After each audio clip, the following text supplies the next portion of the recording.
the meeting of the Minnesota Senate Health and Human Services Committee to order. It is Wednesday, April 9th, 2025. We have a plan today to do our kind of walkthrough of the Omnibus Health and Human Services Bill spreadsheet, and then we have a lot of testifiers who have signed up to testify. My plan is that we will have Mr. Vessel go through the spreadsheet. If we get to about 9:30 and we haven't finished that, we will have him stop because we have an hour or so of testifiers keeping their testimony at 2 minutes apiece. And so we'll if we don't finish the spreadsheet walkthrough today, then we will continue that tomorrow morning.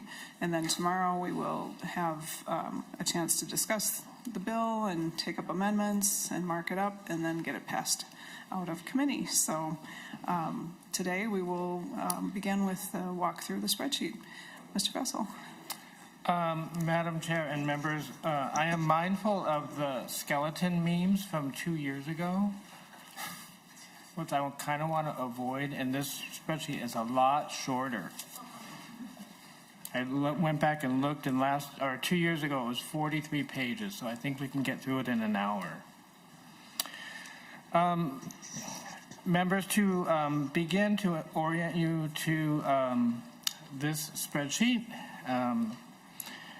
the target for the committee is tracked on line 10, and you can see there that the amount in 26 and 27 is minus $261,811,000, and in the out years it's $336,860,000. What probably isn't clear is that for 26 and 27, that amount reflects the negative amount in fiscal year 2025, which reflects the total of a number of proposals in here. So for the 26-27 biennium, you have to add together the 225 and the 36. Again, those are all in the general fund on line 13, which is the only fund with a target. And you can see the other funds that are affected on the other lines 14 through 20. Lines 25 to 32 track the activity both for the governor's budget and for the Senate's budget in the Healthcare Access Fund. Usually of particular importance is the amount at the end of fiscal year 2029. And for the Senate, that is $148.7 million. Again, that's on line 32.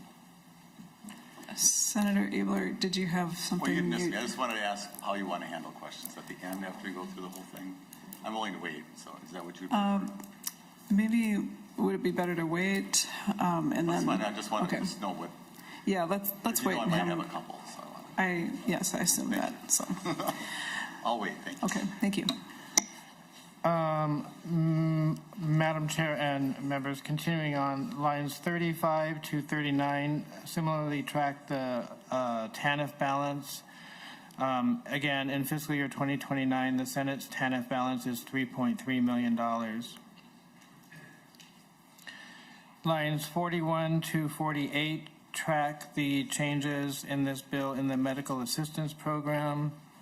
By eligibility category, and if that interests you, you can see the amounts that change in the overall bill and also for each category of eligibility. The next sections all just summarize the appropriation changes for each of the entities in the jurisdiction of this committee. If you go to page 2, at the bottom is the beginning of the change items, beginning first with the Department of Human Services. Generally in this spreadsheet, we, for the governor's proposals, if the Senate is picking it up, the amounts are the same as the governor's. If there's no entry on the Senate's side of the spreadsheet, that means the Senate has dropped the governor's proposal, and I don't always mention the ones that have been dropped. So on line 135 is the governor's operating adjustment for the Department of Human Services. That is a total of $13.3 million in 26-27 and 17.8 in 28 and 29. On the next page, on page 3, on line 145, is Senator Utke's Senate File 2743, which is also a governor's proposal to extend access to audio-only telehealth services. I'm sorry, I didn't make a note of the date, but the amount for both the General Fund and Healthcare Access Fund together is $18.9 million in the first biennium, with a small $1.8 million in fiscal year 2028. The Senate is addressing the governor's issue that is involved with the proposal on line 153, but in a different way that we'll come across later. On line 157 is the governor's proposal for additional funding to sustain access to federal data sources, and that's $7.2 million in the first biennium and $10 million in the second. Line 161 is the governor's proposal relating to housing stabilization services, and that's $561,000 in the first biennium and $600,000 in the second. Also, a governor's proposal on line 166 is detecting and preventing fraud, waste, and abuse. The Senate picks that up for $7.2 million in 26-27 and $9.5 million in 28 and 29. The next Senate proposal is on page 4 on line 187. This is the governor's proposal for modifications to background study disqualifications. And that's $512,000 in 26-27 and $508 in 28 and 29. On line 193 is the governor's proposal relating to the FQHC payment methodology. In human services, for provisions like this that relate to how money is spent, but not necessarily adding new money or saving any money, we use this the hashtags to indicate whether or not the proposal is in the bill. So obviously it's the governor's proposal. There are hashtags on the governor's side, and then the Senate is picking it up. So there are hashtags on the Senate side as well. On line 195 is the governor's proposal relating to the drug formulary committee. It's currently set to sunset, and I believe the governor makes it permanent. The Senate changes it to delay its sunset until 2029. And that results in savings of $37.9 million in 28 and 29. Perhaps of note to some members of this committee is on line 219. The Senate is not picking up the governor's proposal to eliminate coverage for chiropractic services. On the next page, on page 5, on line 225 is the governor's proposal to eliminate the drug effectiveness review project contract, and that has savings of $190,000 in each biennium. On line 229 is the governor's changes relating to background studies to comply with federal requirements, and that has new spending of $219,000 in the first biennium and $192,000 in the second. On line 233 is the governor's proposal relating to modifying the payments for the Adult Mental Health Initiative and traditional healing grants to the way those are distributed to the entities who receive them, and the Senate picks up that proposal. On line 235 is a governor's proposal that relates to moving the money in the base budget around to align with the structure of the Department of Human Services budget since DCYF becoming a new agency, and some reorganization of funding within the Department of Human Services after that. On line 250 is changes to the Healthcare Access Fund appropriation for medical assistance. This has the effect of increasing spending generally in the Healthcare Access Fund for MA and reducing spending in the general fund for MA. You can see both the governor and the Senate employ that mechanism, although the amounts in the Senate are different. The governor has $50 million each biennium, and the Senate has $284 million in the first biennium and $259 million in the second. On line 256 is the governor's proposal relating to child welfare IT modernization.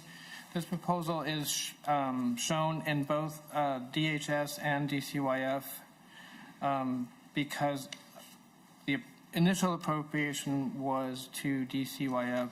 The governor is proposing to carry forward this amount into the 26-27 biennium, but the carry forward of that, or the reappropriation of that money, I should say, is in the Department of Children, Youth, and Families.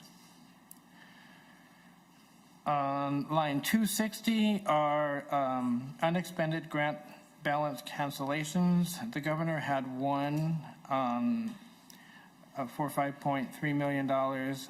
The Senate identified several more, and they are both in the general fund and in the Healthcare Access Fund, and the Senate's total for all of them.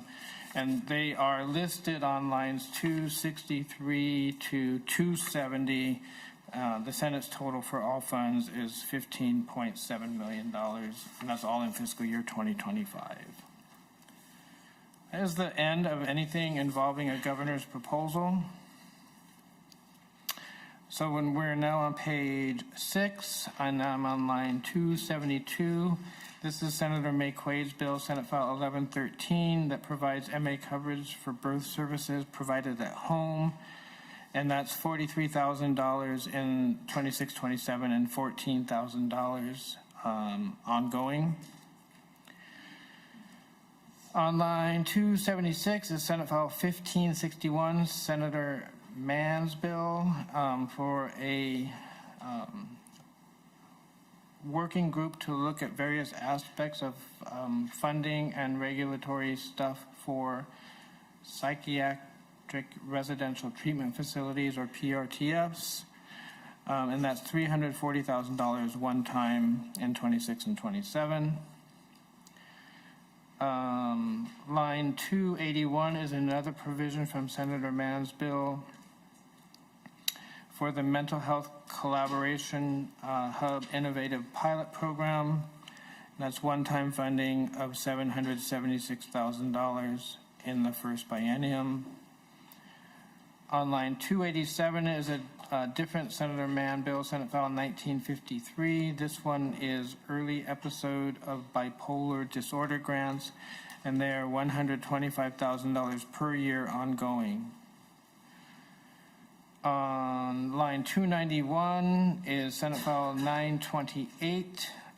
This was one part of that Senator Mann bill relating to school-linked behavioral health grants. And what the Senate does with that is reduce what was, I believe, a 2024 provision that increased funding one time for those grants by $3 million. The Senate's position takes that money, eliminates it in 2025, and then makes it ongoing funding of $750,000 per year. That has the effect of eliminating a funding cliff for that program. On line 295 is Senate File 928, another one out of there, Senator Mann's bill, This one relates to the rate for targeted case management for individuals 18 to 21 years old, and that's $617,000 in the first biennium and $733,000 in the second. On line 300 is Senate File 1732. This is Senator Bolden's bill for a family supportive housing grant, and it's $750,000 one time in fiscal year 2026. On the next page, on page 7, this is Senator Kupek's bill of Senate File 2022 relating to the PRTF in Clay County. It does a couple of things. On line 308 is the grant for the facility improvements, and that's $1 million one time. And then on line 310 is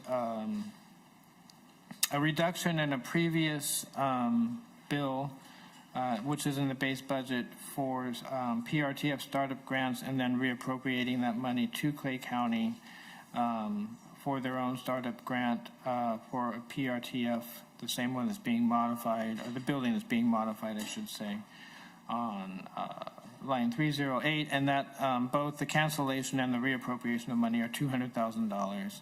And then there's some admin money built into those proposals as well, for a total of $1,234,000. Line 11, or I'm sorry, line 314, Senate File 1162. This is Senator Zhang's bill for a grant to Catholic Charities for the Homeless Elders Program, and that's $1 million one time in fiscal year 2026. On line 320 is Senate File 1385, Senator Dibble's bill for grants to community-based HIV/AIDS support services providers, and the Senate's position is $4 million ongoing for that proposal. $4 million per year, I should say. Line 324 is Senate File 2152. This is Senator Mann's bill for a directed payment relating to the pharmacy dispensing fee. And the amount for that in the first biennium is $11.7 million. And that proposal is intertwined with the next proposal on line 332. And that is Senate File 1574. Senator Mann's bill for the state PBM for MA and Minnesota Care, which comes along at the end of the funding for the proposal above. And that proposal, the PBM proposal, has savings between MA and Minnesota Care of a total of $13.8 million in 26-27 and $66.2 million in the tails. On line 343 is Senate File 1806, a Senator Mann bill. This is relating to health insurance plan formulary requirements, and has a cost of, looks like $5 million in 26-27 and $7 million in 28-29.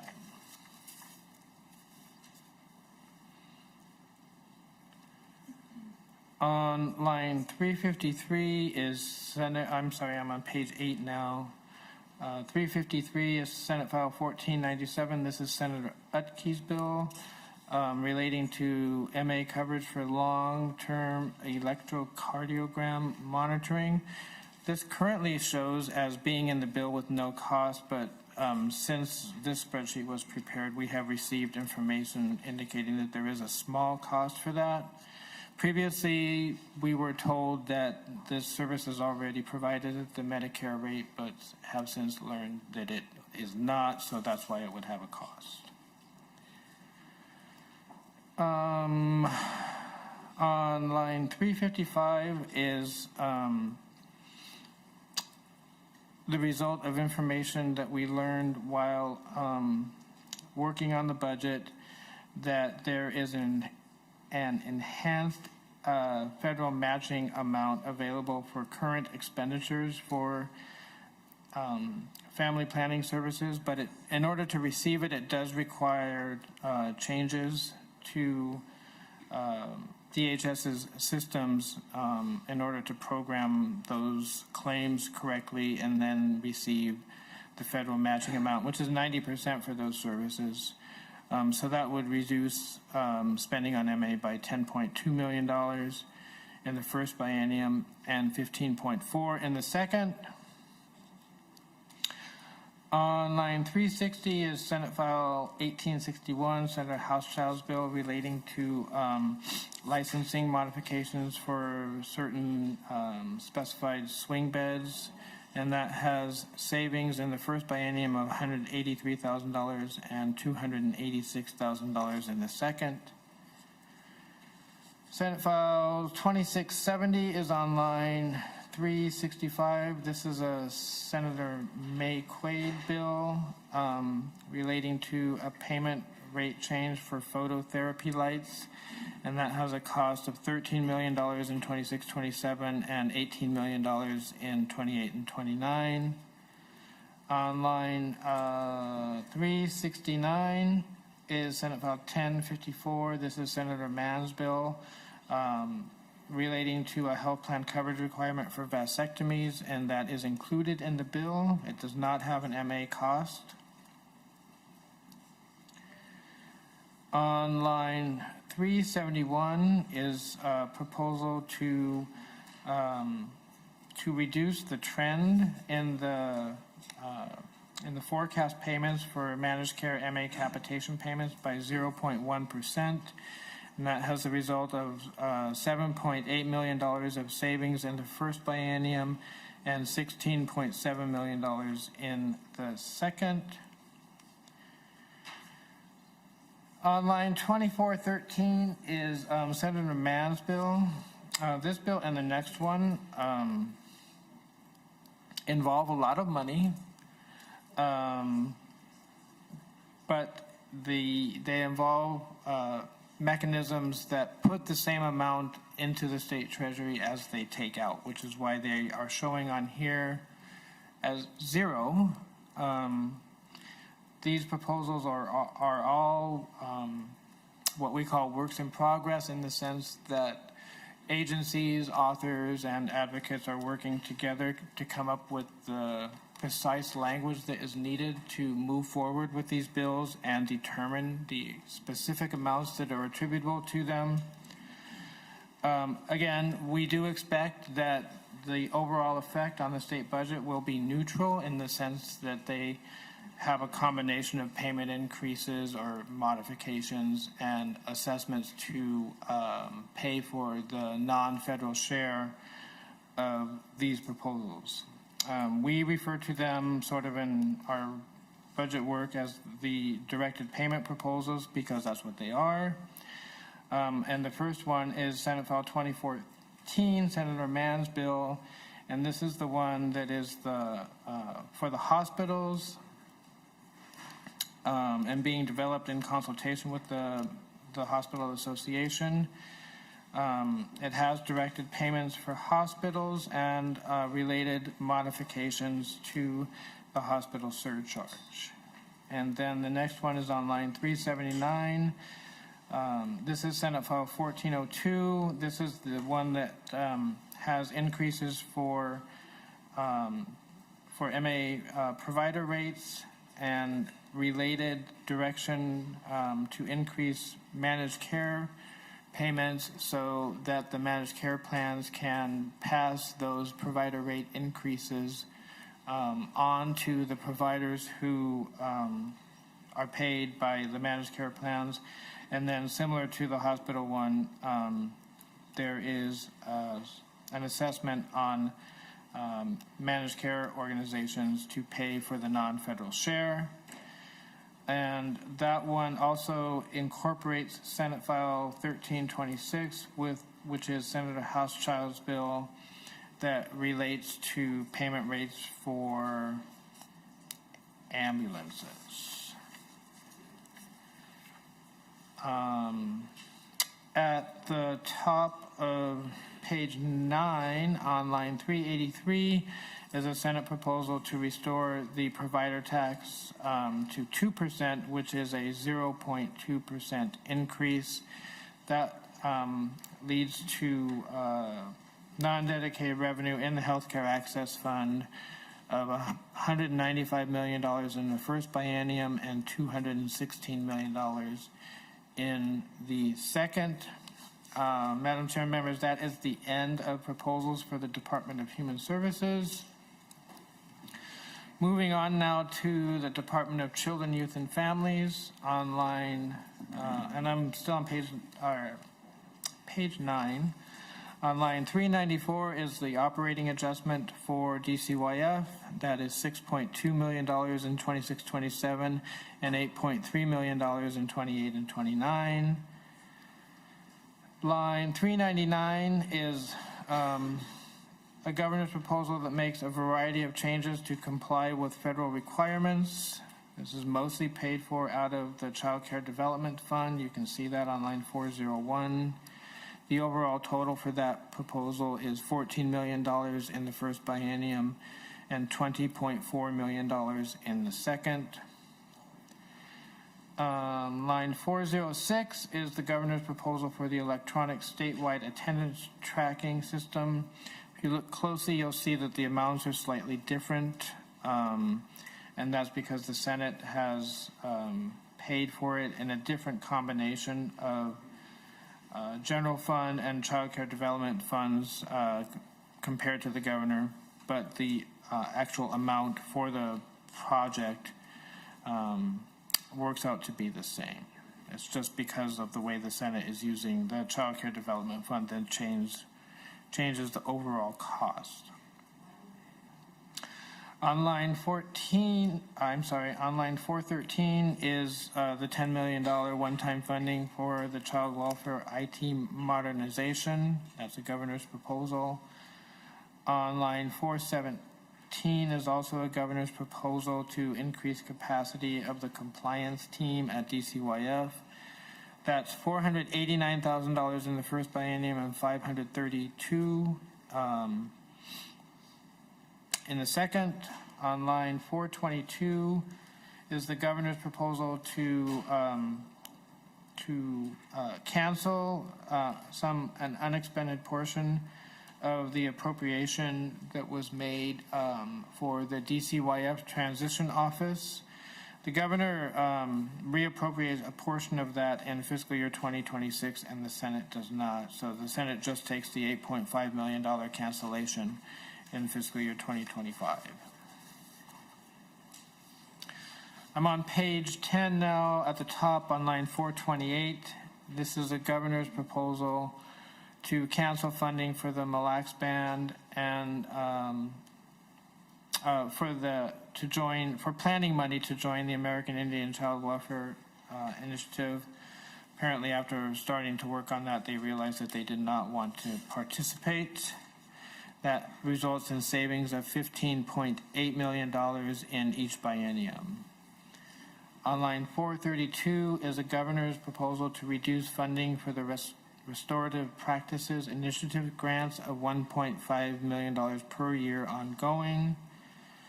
On line 436 is a governor's proposal to transfer general fund money for the Great Start Compensation Support Program into a special revenue fund, and the Senate is not picking up that proposal. On line 444 is another of these proposals that involve money but don't actually spend money. And this one is changes to the ICWA grant reporting requirements and elimination of a cap for one category of grants within that program called special focus grants. On line 446 is a governor's proposal to expand what are known as public-private permanency collaboration services to include kinship-related services. And line 448 are governor's proposed changes to the Teach Scholarship Program to make that national program, to our state version of that national program, match the requirements of the national program. Governor also has a proposal on line 450 for changes to the licensing information lookup for child care licensees, and that is $200,000 of one-time funding in fiscal year 2026. That is the end of governor's proposals for DCYF. On line 454 is the first Senate proposal, and that's Senate File 1348. Senator Bolden's bill that includes additional funding for regional food banks, and the Senate picks up $3 million each year in the first biennium. That's one-time spending. On line 458 is Senator Mann's Senate File 1112 that has additional funding for food shelf programs, and that one is $2 million per year one time. And on line 462 is Senate File 1412, Senator Kupek's bill for the Prepared Meals Food Relief Grants, and that's $1 million per year in the first biennium, one-time money. I am now on page 11. On line 466 is Senate File 2042, Senator Wiklund's bill for a report on out-of-school and youth programming, and that's a one-time cost of $273,000 in 2026. On line 1897 is, line 471 is Senate File 1897, Senator Kupek's bill for child care improvement grants, a one-time funding of $1 million per year in the first biennium. On line 475 is Senate File 1898, Senator Kunish's bill for the child welfare fiscal analysis, and that is also one-time funding of a total of $382,000 in 26 and 27. Line 481 is Senate File 328, Senator Putnam's bill for a grant to the St. Cloud Area School District for the Preschool for Success program, and that is a net of $307,000 one time in fiscal year 2026. On line 487 is a proposal that was developed in the process of putting this bill together. It's more commonly known as TANF refinancing. And what it does is take general fund expenditures that would otherwise be eligible for payment out of the TANF fund and actually direct the commissioner to allocate TANF money to those general fund expenditures, which has the effect, you can see on line 468, of reducing, for 488 rather, reducing the general fund expenditures and increasing those in the TANF fund on line 489. Line 493 is a governor's proposal. This moves funding for early literacy grant programs. This is the one that's, I believe, commonly known as Reading Corps. And it's moving that program back to the Department of Education, and this has the effect of moving the money between the two agencies. That is the end of the DCYF proposals.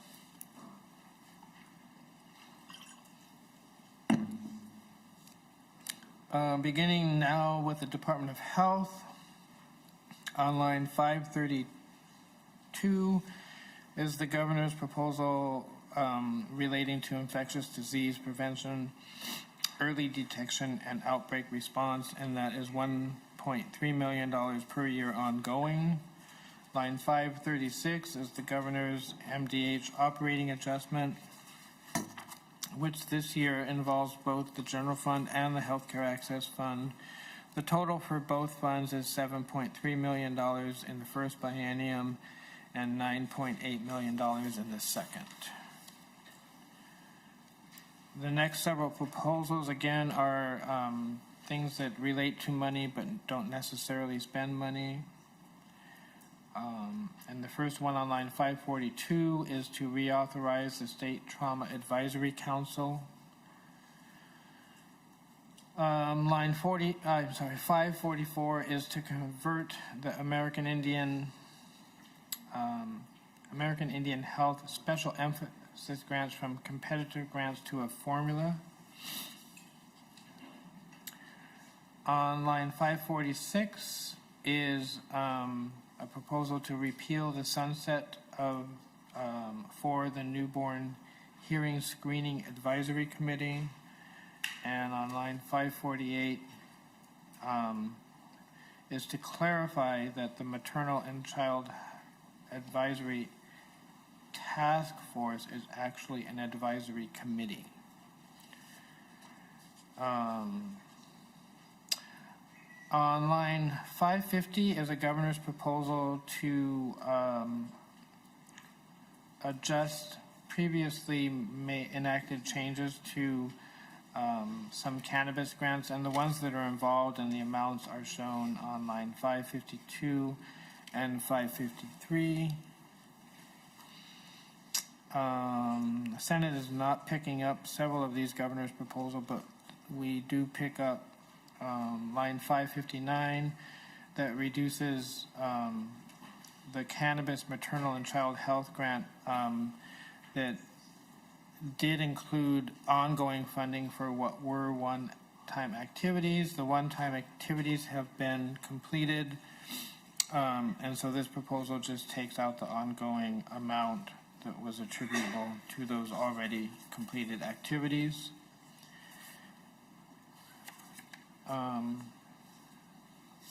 Normally I would say that's the end of the governor's proposals, but I think it's more like the end of the governor's general fund proposals. On line 575 is Senate File 1503. This is Senator Umu Verbatim's bill that prohibits facility fees. That has costs at the Department of Health of $564,000 in the first biennium and $736,000 at the end of the second. On line 579 is Senate File 509, Senator Mann's bill that has licensing requirements for graduates of foreign medical schools. That's $9,000 each year ongoing.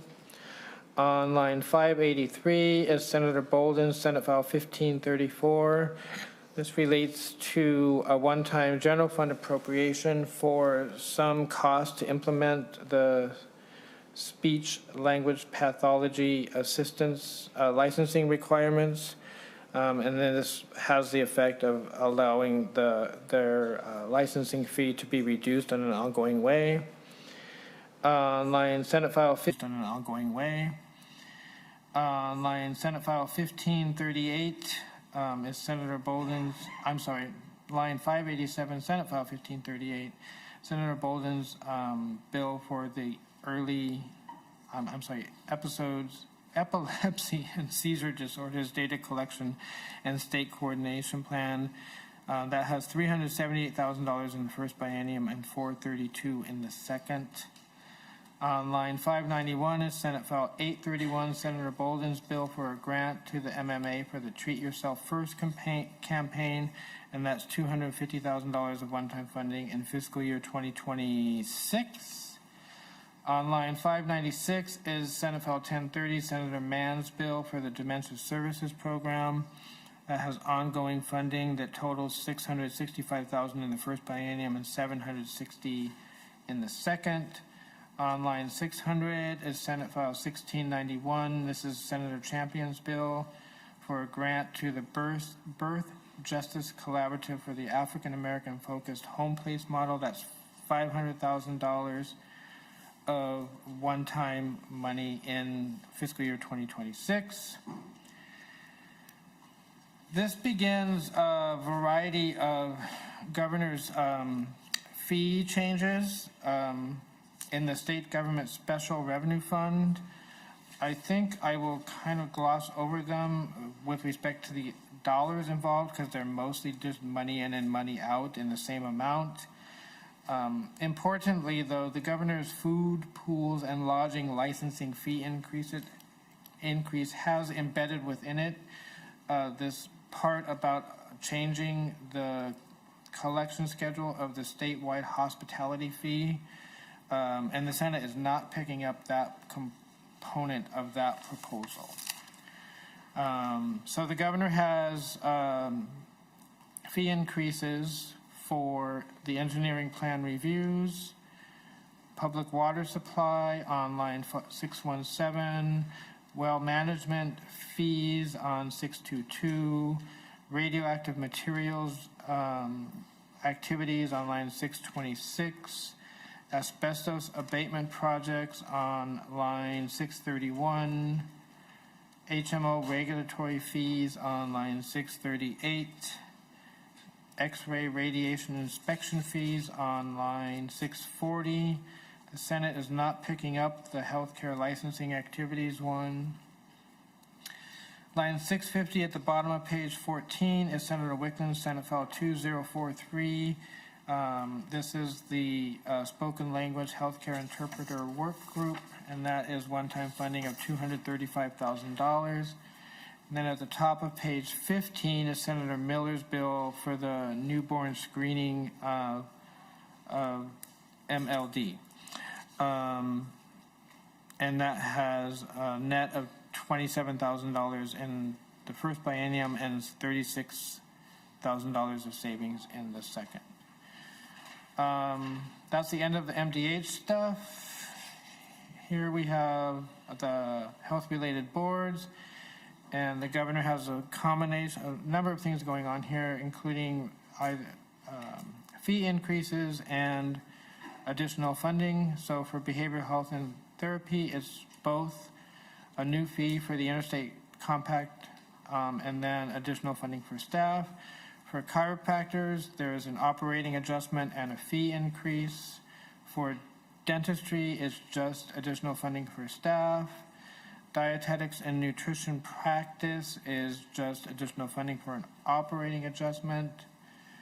In the Board of Medical Practice, the changes there are from Senate File 509, Senator Mann's bill relating to the licensing of graduates of foreign medical schools. In the Board of Nursing, the changes there are from Senate File 832, Senator Bolden's bill for a certified midwife licensure. For occupational therapy and practice, those changes are from Senate File 2571, Senator Kupek's bill.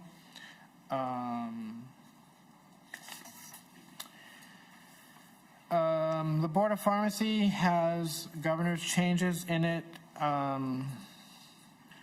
for an operating adjustment to extend the availability of an appropriation for legal costs.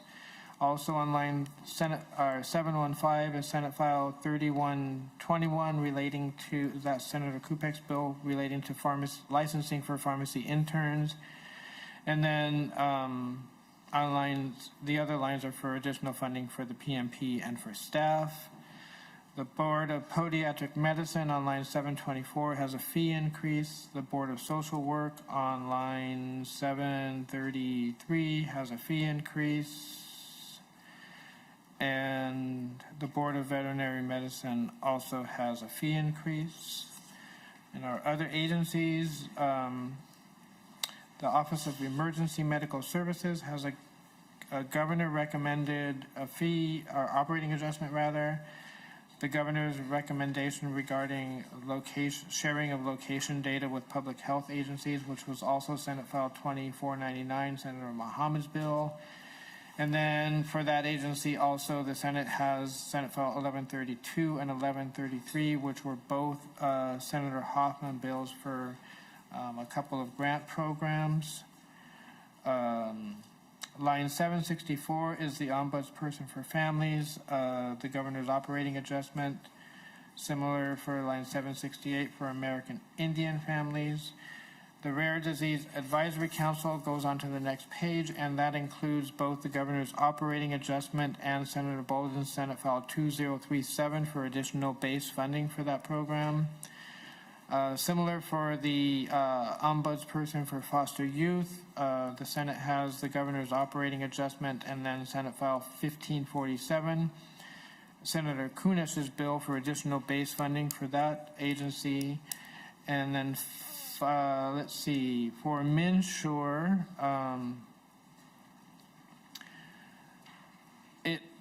the Senate's changes are related to Senate File 1024. This is Senator Wiklund's bill relating to the health insurance premium.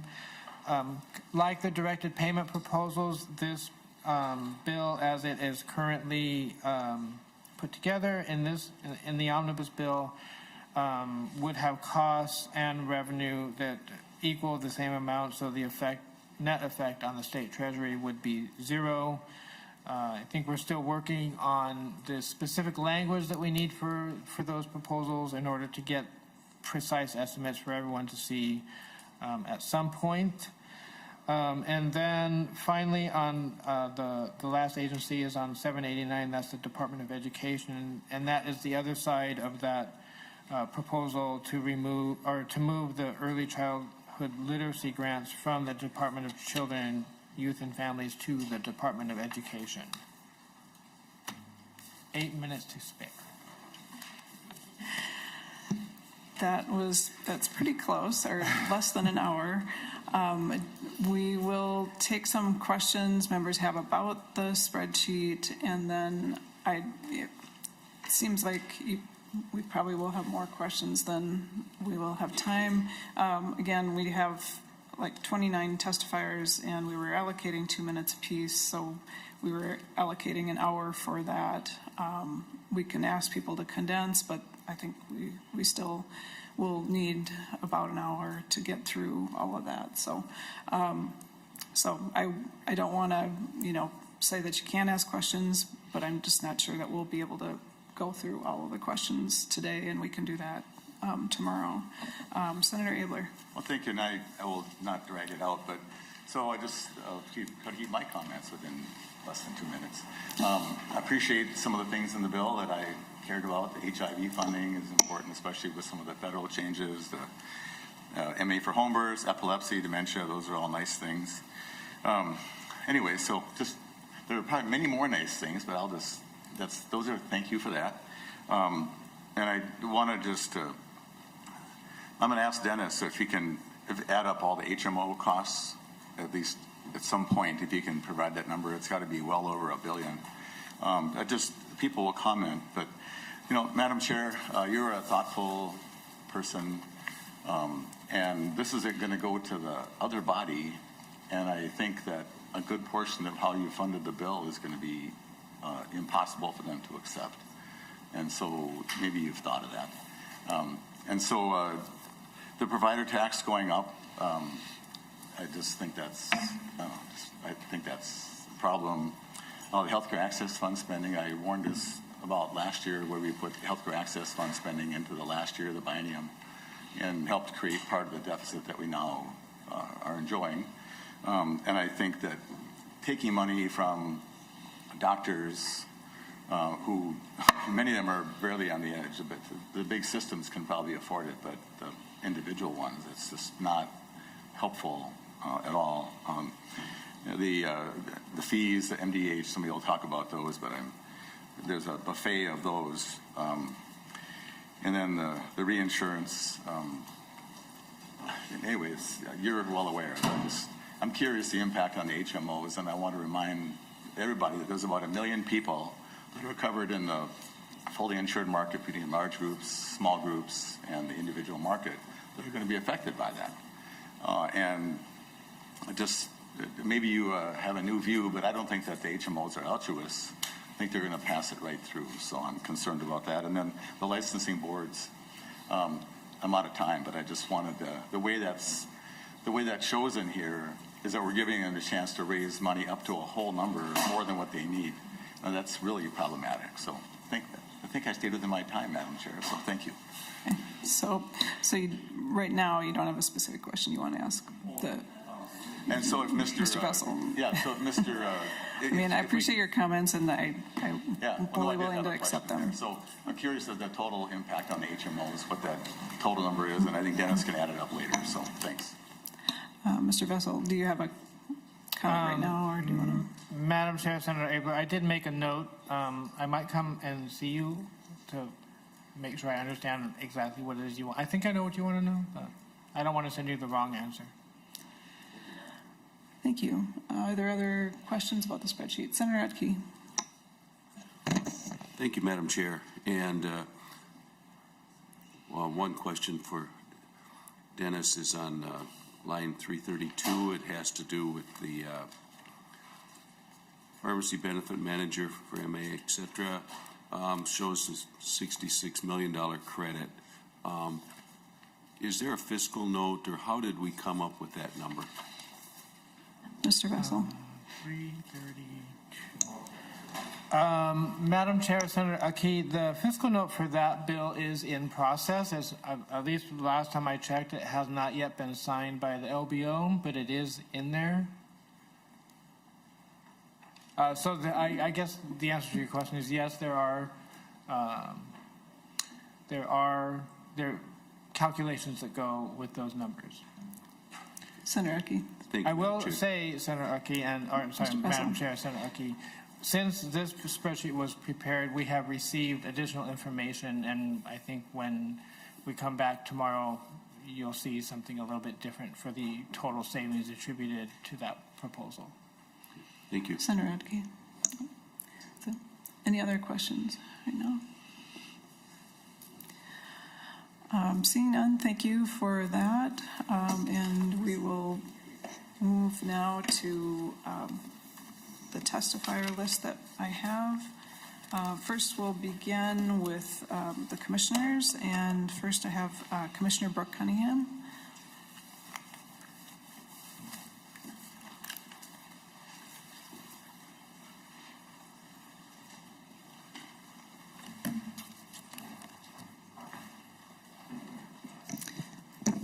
Welcome to the committee, and please state your name and proceed. Thank you, Chair Wiklund. Brooke Cunningham, Commissioner of Health. Good morning. I am grateful to be before this committee and greatly appreciate your efforts to draft this HHS budget bill. I know the budget forecast poses challenges for all of us, and I want to highlight MDH's priorities in the bill. But before I do that, I do want to address the challenges that the federal cuts have presented for MDH. As you all know, public health has historically been underfunded, and the investments in the past few years shored up MDH's ability to protect, maintain, and improve the health of all Minnesotans. Minnesotans have come to expect and frankly deserve a high-performing public health system. We have been able to provide that largely by winning federal grants. The recent cut of more than $220 million in previously approved federal funding has been destabilizing to the agency and to the system of government public health in Minnesota, and because other states are in similar positions, destabilizing to public health across the country. This was an unprecedented and unexpected action by the federal government. While this grant funding originated during the COVID-19 pandemic, it funded work across our agency, all of which, again, had been fully approved by the federal government. This resulted in layoffs and cuts to services that Minnesotans rely on, including those that support the state's response to infectious disease, including measles, H5N1, wastewater surveillance, the state's public health laboratory, and community engagement activities. Thank you for this bill's sustained investments in our infectious disease work. Our infectious disease teams at the agency have been highly impacted because this grant was our epidemiology and laboratory COVID expansion grant. For all of infectious disease, not just COVID, notice the word expansion in the title. Its aims were to enhance laboratory surveillance, informatics, and other workforce capacity, to strengthen laboratory testing, to advance electronic data exchange at public health labs, to improve surveillance and reporting of electronic health data, to use laboratory data to enhance investigation, response, and prevention, to coordinate and engage with partners like local public health and community-based organizations. So we really, really need and appreciate the funding that you all have in the budget. And as you know, it is a mere drop in the bucket compared to what was cut. This funding reflects the need for new state investments to backfill federal resources that have ended. Thank you also for including many of the agency's fee proposals. While they are never enjoyable to request, most of the fees in this budget have not been increased in years. Several of them have not been modified in more than a decade. Without increasing fees, we will experience delays in serving communities, performing mandatory inspections, and providing technical assistance. Together, the revenues generated from these proposals will allow us to address backlogs, meet public health needs, and align with the statutorily required work that we do at MDH within our SGSR appropriation. Finally, I appreciate the inclusion of the operating adjustment for the department to help us maintain our current service levels. This funding represents support of talented and dedicated people we have, investments in technology, and to continue the oversight that we want for fiscal stewardship. So thank you, Chair Wiklund. Thank you to members of the committee. Thank you to your staff for all of your efforts in creating this bill. And thank you to your support of the Minnesota Department of Health and Public Health in Minnesota. Thank you, Chair Wiklund. Thank you very much. I appreciate you raising our awareness. We certainly have constraints in building this budget, and responding to new challenges is extremely difficult for us, but we will keep working on that. So thank you again for coming before the committee. Next, I'd like to move to Temporary Commissioner Shireen Gandhi.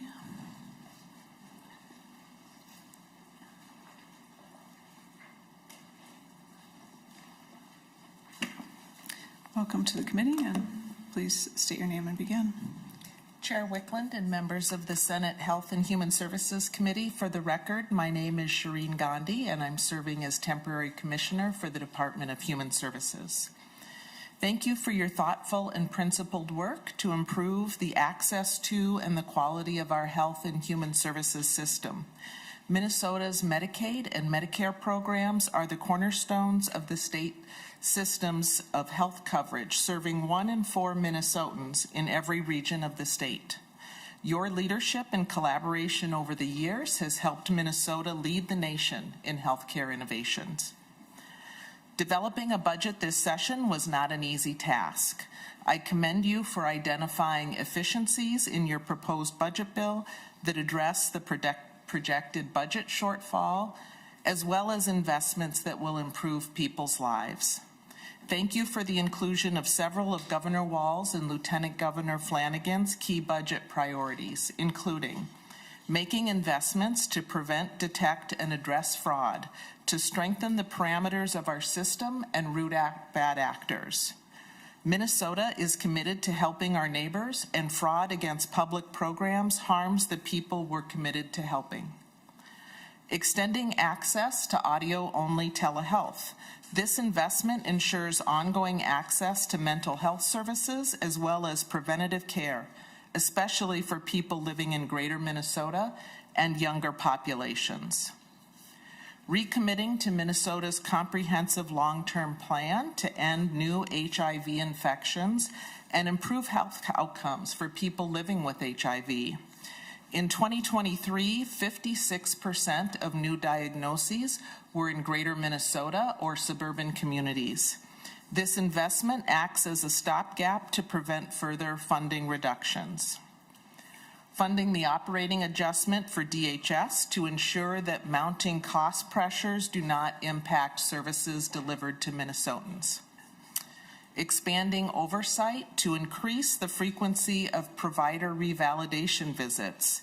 This proposal requires revalidation visits every 3 years instead of every 5 for high-risk providers. Enhancing background study disqualifications and federal compliance to prevent bad actors from engaging with state programs and replicating fraud schemes across different state systems. Sustaining funding access to federal data sources that verify eligibility for Minnesota healthcare programs, applicants, and enrollees. And restoring the state's ability to manage the preferred drug list by eliminating the sunset of the Drug Formulary Committee. We are excited to see generous investments to increase MA rates for physical and mental health services, as well as investments in Minnesota's school-linked behavioral health grants and MA mental health targeted case management for children.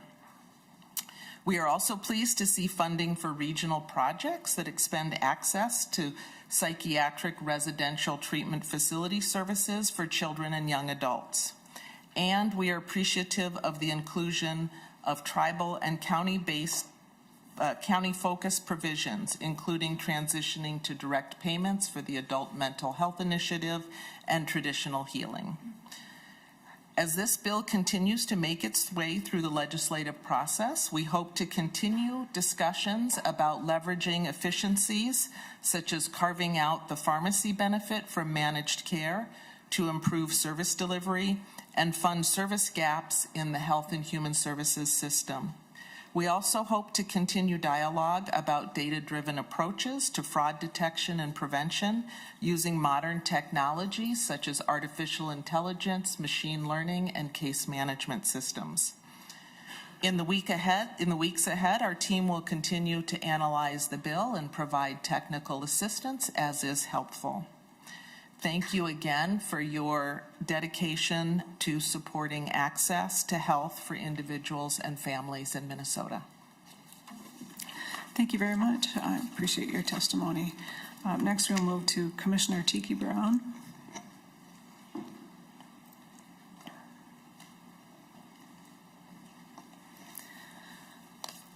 Welcome to the committee, and please state your name for the record and begin. Thank you. Good morning, Chair Wiklund and members of the Health and Human Services Committee. For the record, I'm Tiki Brown, the Commissioner of the Department of Children, Youth, and Families. Thank you for having me here again today and for the partnership in our shared goals of helping Minnesota's children, youth, and families thrive. I'd like to start by acknowledging that the state's fiscal situation makes crafting a budget difficult and appreciate the work that you have put into this legislation. On behalf of the Department of Children, Youth, and Families and Governor Walz, thank you for including most of the DCYF policy provisions. The changes in the policy bills are intended to provide greater clarity in our laws and make thoughtful policy changes developed through engagement with counties, advocates, and community, and through tribal consultation.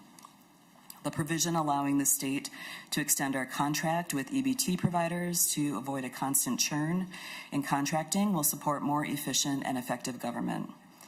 The bills including language ensuring clarity and statutes governing the responsibilities of county agencies to inquire into a child's potential Indian heritage throughout a child protection case. These updates to statute will better ensure that the law is followed.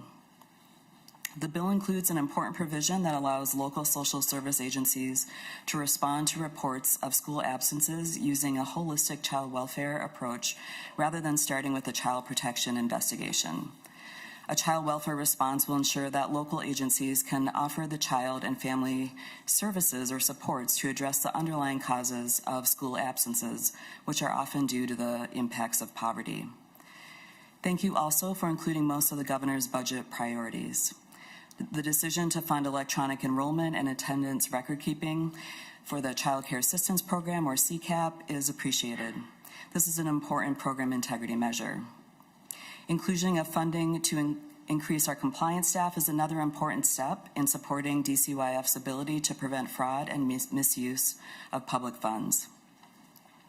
The inclusion of funding for CCAP federal compliance will allow Minnesota to address recent federal compliance audit findings and make progress towards compliance with new federal child care requirements, both of which are needed to avoid penalties to the state's federal child care funding. Thank you for your attention to that critical need. I'm also happy to see that you included DCYF's operating adjustment. This will help us address growing cost pressures in a way that minimizes the impacts to quality of services that we provide. Inclusion of flexibility in how we manage our Indian child welfare grants to better support our tribal nations and communities in their child welfare work is an important change. This support is critical given that the number of relative placements continues to rise. Thank you also very much for your commitment to funding the child welfare SSIS modernization. Only through partnerships with the legislature will the state be able to modernize a system that has become an impediment for child welfare workers to provide children and families with the highest level of service possible. Modernization of SSIS will allow caseworkers to focus their time on children and families rather than spending hours on data entry. As the bill moves through the process, I hope we can address a few items.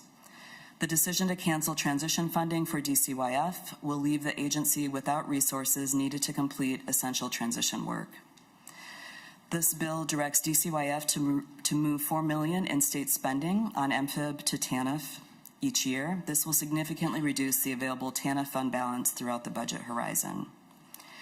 We appreciate the committee's dedication to supporting important programs that help Minnesota with low incomes get what they need to thrive, including funding for the Prepared Meals Program, regional food banks, food shelves, and facilities improvement grants for child care programs. DCYF recognized the important need for child welfare fiscal analysis that is included in this budget. It is also helpful to attain an accurate picture of local agency child welfare costs in our state-supervised, county-administered system. Thank you for the opportunity to share my thoughts on this important legislation and your attention to the needs of Minnesota's children and families. I look forward to our continued good work.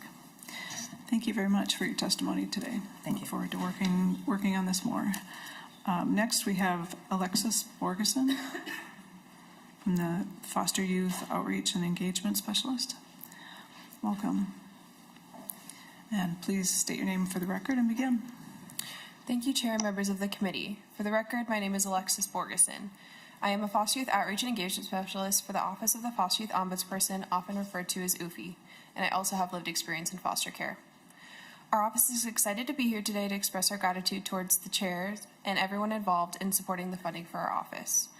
This support is not just a financial remedy, but also a recognition of the critical role our office plays in the lives of foster youth across our state.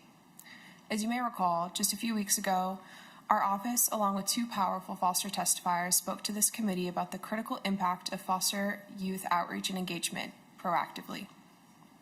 We shared about how important it is to connect with foster youth early to ensure that they are aware of their rights and available resources.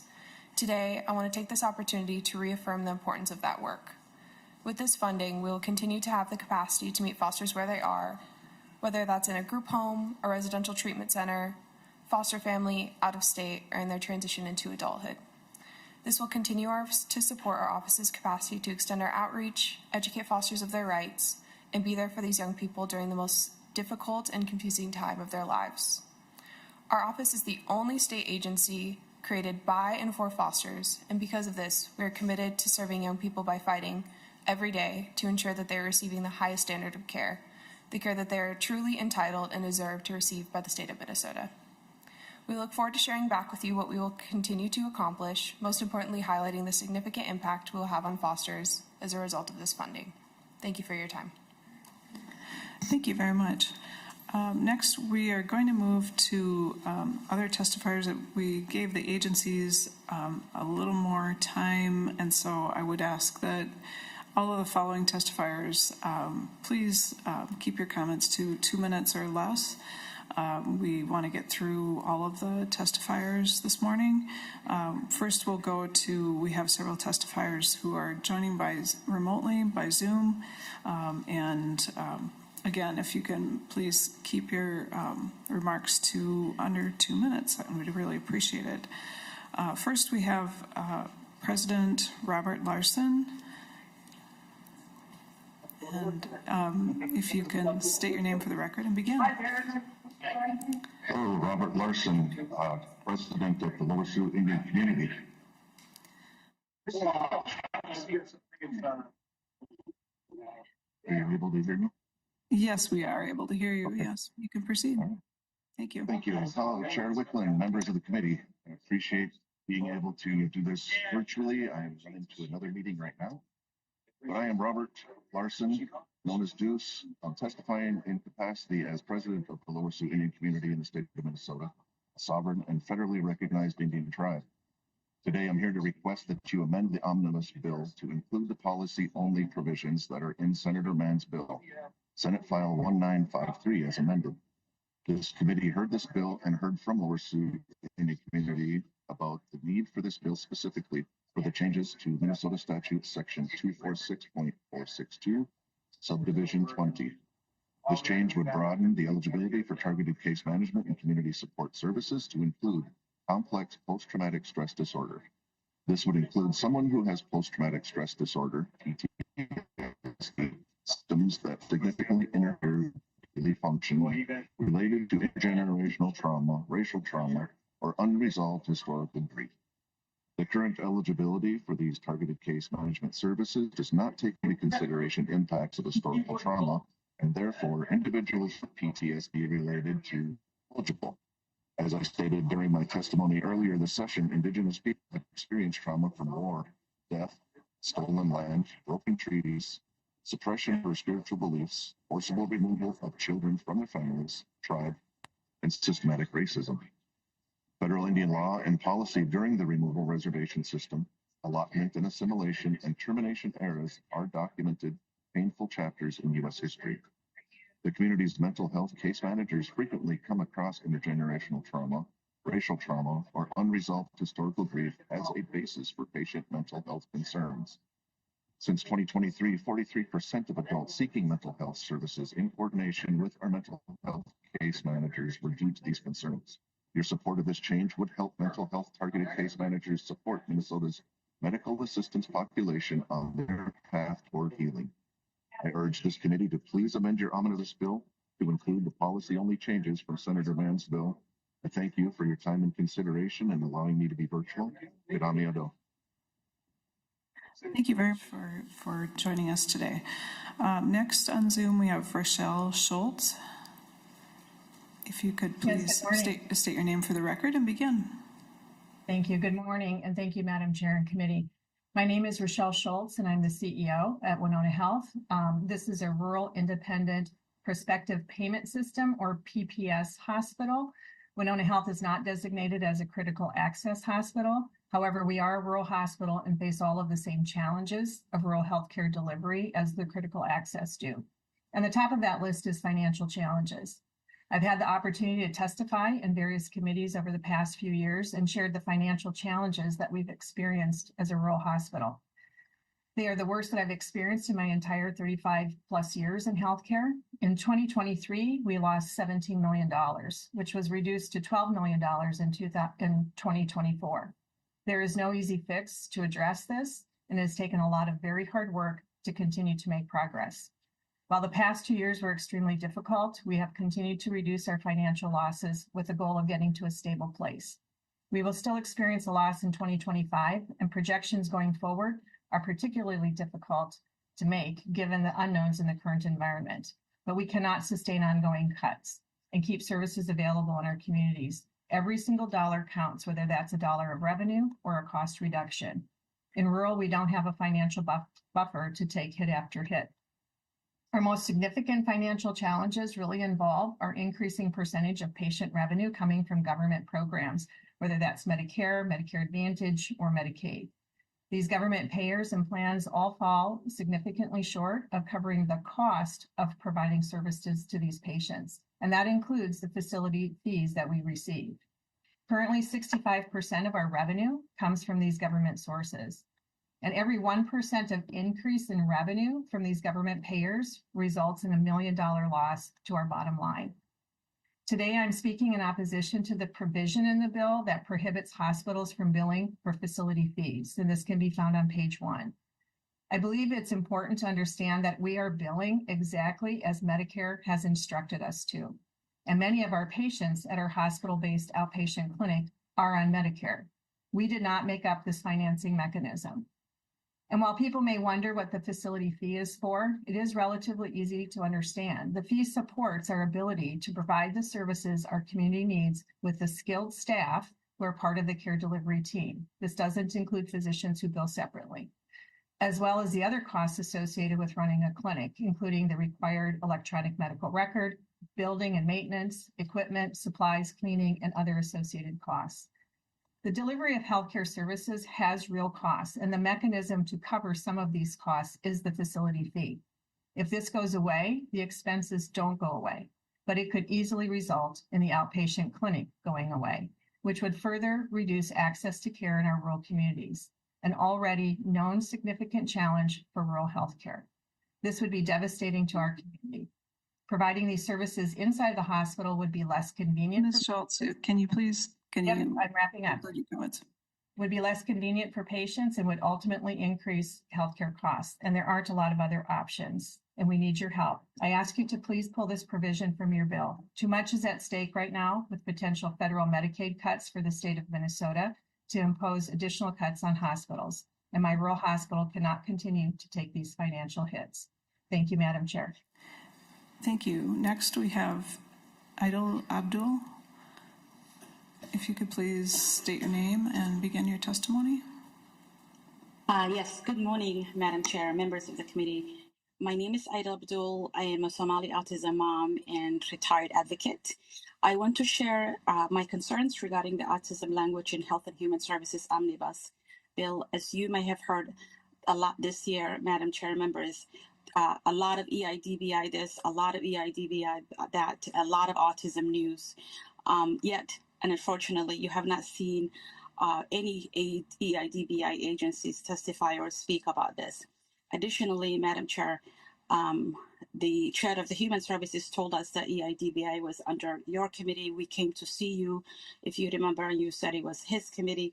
At any rate, regardless of which committee EIDBI is under, the Senate must hear both from families and EIDBI agencies who agree and disagree with the legislators. I ask that DHS is not given full authority and there is an objective administrative appeal process. Please also know there is a chronic shortage of staff that must be taken into consideration when demanding and requiring oversight in EIDBI. I suggest the committee looks at maybe not this year, but maybe next year, if there's a way to increase the EIDBI therapists. Finally, not addressing the autism tsunami, which would be under the Minnesota Department of Health. And the last time autism was addressed under the Minnesota Department of Health was under Governor Plenty, if you can believe that. I hope that people are aware autism is getting higher. There's a tsunami coming. Minnesota has the highest autism rate in the nation, arguably maybe next to New Jersey and Utah. Somali children born in Minnesota have 1 in 16 autism rate. That is going to not be sustainable. That is going to be expensive. And we can no longer just ignore autism as somebody else's problem. It is all of us. It's all of us, up to all of us, to do something about autism. As usual, I thank you so much for your time and allowing people that you agree or disagree with the opportunity to testify, Madam Chair. Thank you so much. Thank you very much. Next, we have Stephanie Radke. You can please state your name for the record and begin.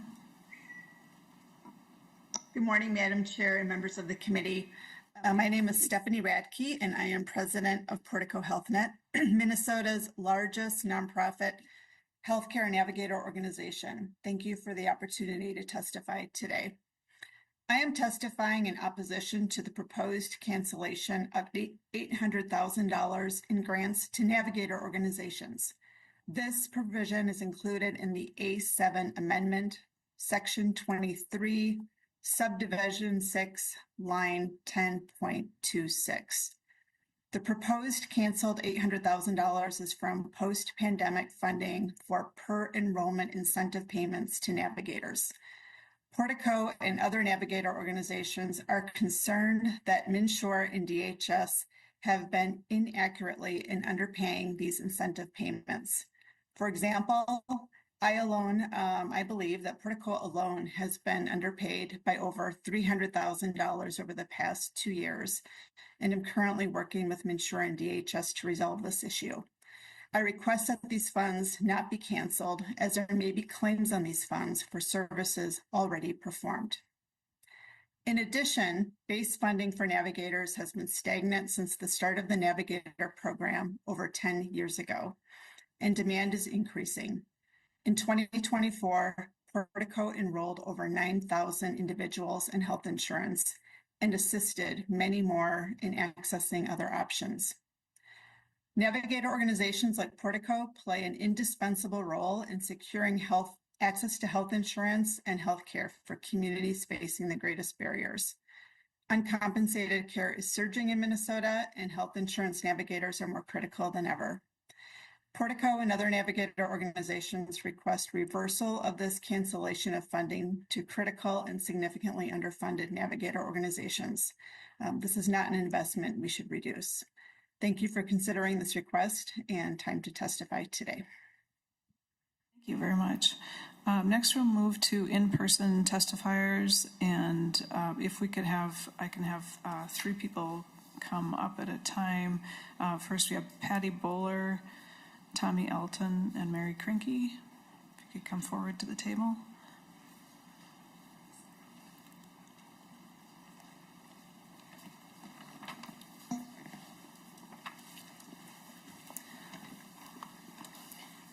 Welcome to the committee, Ms. Bowler. If you could please state your name for the record and begin. Sure. Good morning, Chair Wiklund and members of the committee. I'm Patty Bowler, and I'm the Legislative Committee Co-Chair for the Local Public Health Association. LPHA represents local public health departments across all 87 counties, as well as tribes and cities. And I work for the City of Minneapolis Public Health Department. I also want to note that this is National Public Health Week, and we're celebrating despite all of the federal cuts. First, thank you for the reallocation of $2.5 million in funds to allow local health departments to work to prevent substance misuse in our communities. We also appreciate the inclusion of stable funding for public health emergency preparedness and response and the public health infrastructure pilot grants. Both of these programs have added significant crucial capacity across the state. And additionally, we appreciate the funding to support MDH's infectious disease work, especially in light of federal cuts. I'd also like to highlight one area of concern. We are concerned with a change to require delegated local public health agencies to collect the statewide hospitality fee and remit it to MDH each year. MDH has reported that they have struggled to successfully collect these fees in the past. There are many unresolved questions about the proposal, including if local agencies will be billed if they also struggle to collect the fees. Local health departments have little capacity. If locally delegated agencies are serving in a fee collection role for the state, a percentage of that fee should be retained by the licensing jurisdiction for costs associated with collecting the fee. We know that you had to make many difficult decisions in compiling this bill. Thank you for your continued support for our local public health system and important prevention-focused programming that will improve the health of Minnesotans. Thank you. And just to make note, the proposal about requiring the delegated entities to collect the fees is one that we are excluding from the budget, and so we will continue to have discussions with Department of Health, but just wanted to acknowledge that we had received your concern, and it is on the spreadsheet. But and Madam Chair and members of the committee, We did see language in the A6 amendment, And starting we will, on Ms. Bowler, we will, 38.24. yeah, Okay. we'll make sure that everything is synced up, but that our intent is that we do not include that proposal. Okay. So, Thank you. Mr. Elton, please state your name for the record and begin. Good morning, Madam Chair and members. My name is Dr. Tom Yelton. I'm an optometrist from Spicer and president of the Minnesota Optometric Association. Thank you, Chair Wiklund, for your leadership in including oral medications for eye care in the Omnibus bill. It's an important step forward for patient care in Minnesota. But to truly meet the needs of our patients, especially those in rural or underserved areas, we must also include injections in this bill.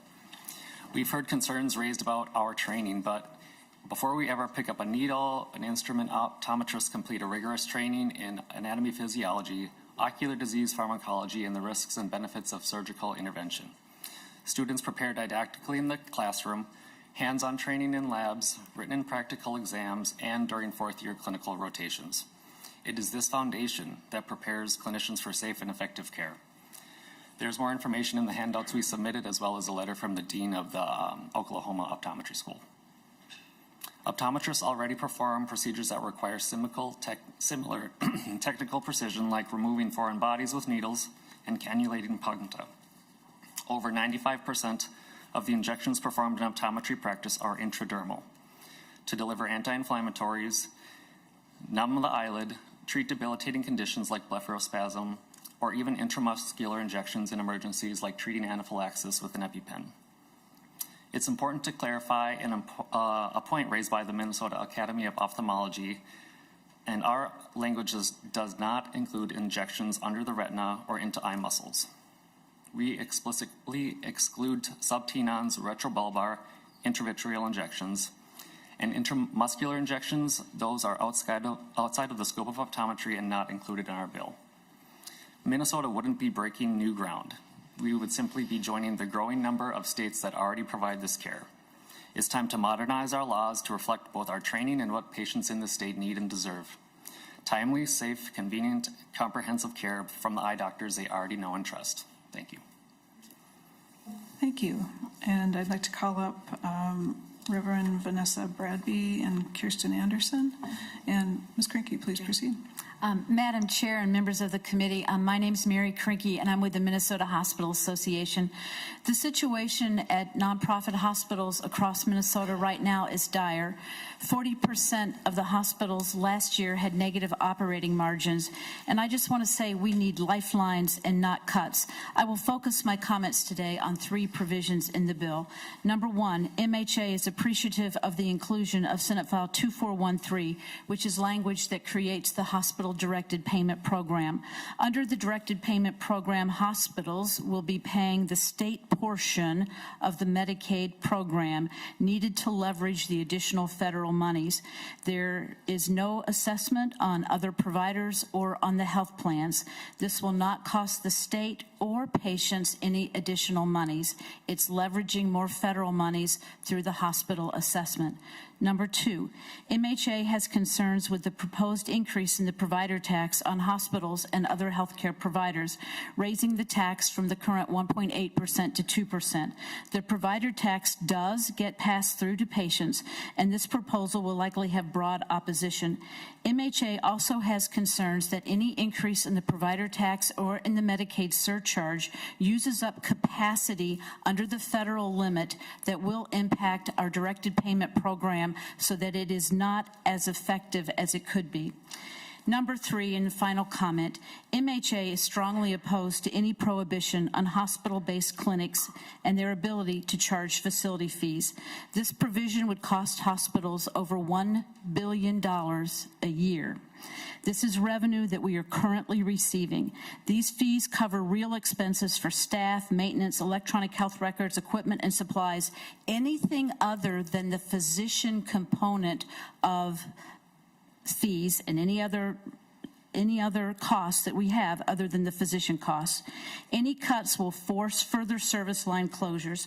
We urge legislators to work with MHA and work on transparency provisions so that consumers will know which clinics have facility fees and which ones don't. We believe the solution here is transparency. In closing, I just want to say that the hospitals right now are very anxious about what is happening in Washington. Any cuts in the Medicaid program will probably mean more people will not have Medicaid coverage, which will translate into more uncompensated care for hospitals and hurt our very fragile situation now. Thank you, Madam Chair and committee members. Thank you. Reverend Bradby, please state your name for the record and begin. Chair Wiklund and members of the committee, thank you. My name is Vanessa Bradby, and I'm the pastor of New Spirit United Church of Christ in Savage, Minnesota, here to testify on behalf of Beacon Interfaith Housing Collaborative. We appreciate the hard work this committee has undergone to create this bill, given our current budget difficulties and realities, and we know all of you are balancing these realities with the growing needs of the community and the world. I work with Beacon because of the great need that I see for housing and supportive services, especially for families. As a pastor, I receive calls from people in the community asking for help. And every year, probably 4 out of 5 of those calls are from people who are about to or who have just lost their housing and don't know where to go. I've gotten calls from families who can't make weekly motel bills, from people who are about to spend the night in a car with a small child. And my church does what it can to help, but we don't have enough resources in our area to guide everybody to. My work with Beacon has shown me that supportive housing is the solution to these type of situations, and when we provide stable homes with adequate wraparound services, we give individuals and families the freedom and the tools to heal and succeed. I thank the committee for hearing and including the proposals from Senator Bolden, SF 1732, to fund supportive housing services for families. When a family experiences homelessness, all members experience trauma, especially children. Parents often have undiagnosed mental health issues, and children have developmental and educational disruption. Family supportive housing is the essential multi-generational intervention that stabilizes a family through subsidized housing and on-site wraparound services for each member. This gives parents the space and the tools they need to be healthy and succeed, and children the stability to grow, learn, and just be kids. The $750,000 included in this bill to support this grant program will have intergenerational impacts on families, and it will transform lives. It will fund a holistic, comprehensive approach that provides case management, services, and programming for the entire family. This approach allows families to stay together and gives them the support they need to thrive. This money will fill a key state services gap, allowing current families in supportive housing to receive more robust support and to build more homes. Thank you again for all of your work on this bill and for including SF 1732 for families in supportive housing. Thank you. Ms. Anderson. Chair Wiklund and members of the committee, I'm Kirsten Anderson, Executive Director of Aspire Minnesota, a statewide association of child and family serving organizations.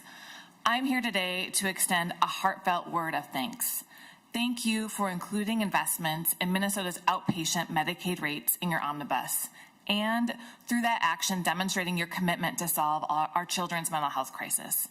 As leaders, you know the pain that our providers see every day, that instead of responding to immediate needs, we put children on long waiting lists, that as our kids wait to access needed treatments, their symptoms grow more acute, and that too many of our children are boarding in hospitals and locked in detention as our best option for them. And in response to this growing crisis, your Omnibus includes the foundational solution to our children's mental health crisis, investing in our outpatient Medicaid mental health rates, with reliance on a new assessment that we believe can deliver tremendous shared benefit. We are incredibly grateful and newly hopeful.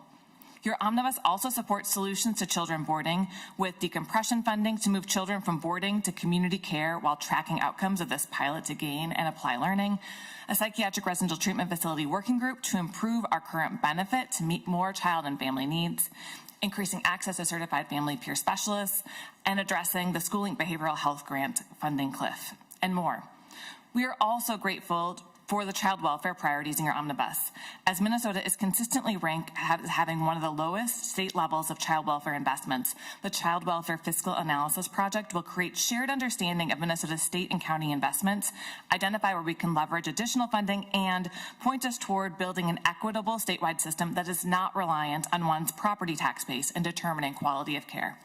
The omnibus recognizes relative kin foster caregivers with increased flexibilities and growth in our systemic response to the unique needs of this special group of caregivers who are caring for over 60% of children in foster care.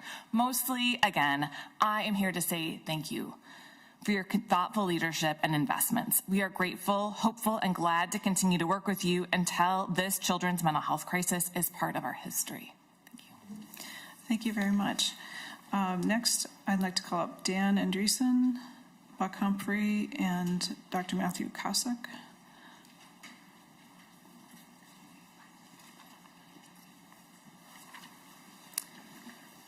Welcome to the committee, Mr. Andreessen. Please state your name and proceed.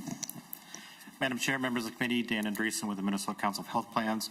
There is a letter in your packet which goes into further detail on specific proposals in the DE. So I'll focus my comments on the recent developments regarding the financial situation of our nonprofit plans, given the large volume of tax and fee increases in the bill before you. Every April, our members release for public transparency our financials for the previous year.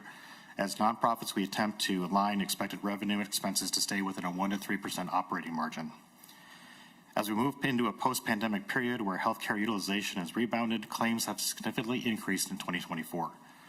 Coupled with the ever-increasing prices charged by healthcare entities to deliver care, all of our members have had significantly higher expenses in the Medicaid program and commercial insurance.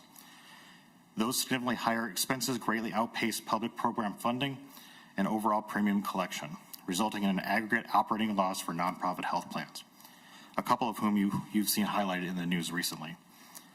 Previous decisions which have been made by the state and the legislature are starting to catch up and have added costs to commercial insurance paid by Minnesotans and the cost to deliver care in the medical assistance program. This is not sustainable.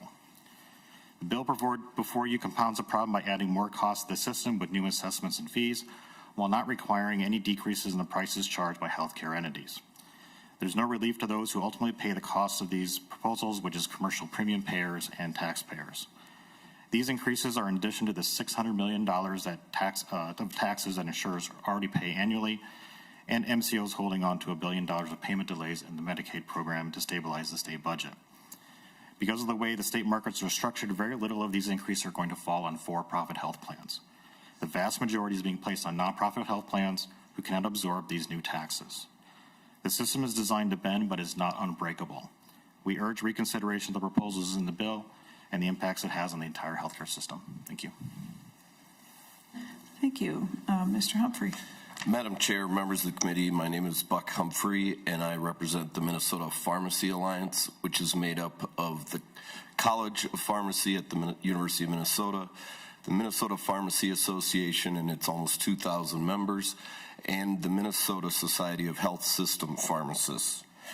I'm here today to tell you thank you. Thank you for some of the provisions that you find in SF 2669, the Omnibus Budget Bill. As you've heard in prior community pharmacy testimony, recently Minnesota has some of the most pharmacy closures in America. In the past 10 years, Minnesota lost 61% of all independent pharmacists and 39% of all chain pharmacies. Since 2023, another 33 pharmacies have closed, including one just this past week. As of 2024, 17% of Minnesotans live in a zip code that doesn't have a pharmacy or pharmacy services near it. Fortunately, both this committee and its counterpart in the House have heeded our calls and heard and included both the Department of Human Services Medical Assistance Directed Pharmacy Payment Program, Senator Mann's 2152, to provide a short-term fix for at-risk independently owned pharmacies and pharmacies located in medically underserved areas. The short-term solution will provide a MA reimbursement bridge to the future, and that future is found in another Senator Mann bill, SF 1574. The MA drug benefit management single PBM model, or really a pharmacy benefit administrator of the 85+% of MA prescription medications claims that run through the contracted managed care organizations here in the state of Minnesota for MA. This language can be found starting at beginning at Article 5 through 9 beginning at line 173.14 through 179.10. Again, thank you for establishing and reforming Medicaid. These reforms will ensure MA patients will continue to see community pharmacies stay open in their cities and towns, and pharmacies will no longer wonder if they are going to close. Thank you for including these extremely important, timely legislative solutions that will ultimately save the state of Minnesota millions, at the same time adequately reimbursing pharmacies and ensuring patient access for communities across Minnesota. We also appreciate and support the language that clarifies drug reporting at MDH to include mail order shipped to Minnesota addresses. Article 3, Section 106, beginning at line 139.22, pharmacist intern changes. Thanks for bringing that fee down. We really appreciate it. And I'm wrapping up. Article 431, beginning the health formulary changes. And thank you for including the audio telehealth provisions. Thank you. Dr. Kosik. Hello. Thank you, Chair Wiklund, for your consideration given to patient safety in this bill. This bill supports the training and expertise of ophthalmologists and optometrists. Senate File 2669, as written, recognizes the training, professionalism, and expertise of optometry and addresses their concerns about medications.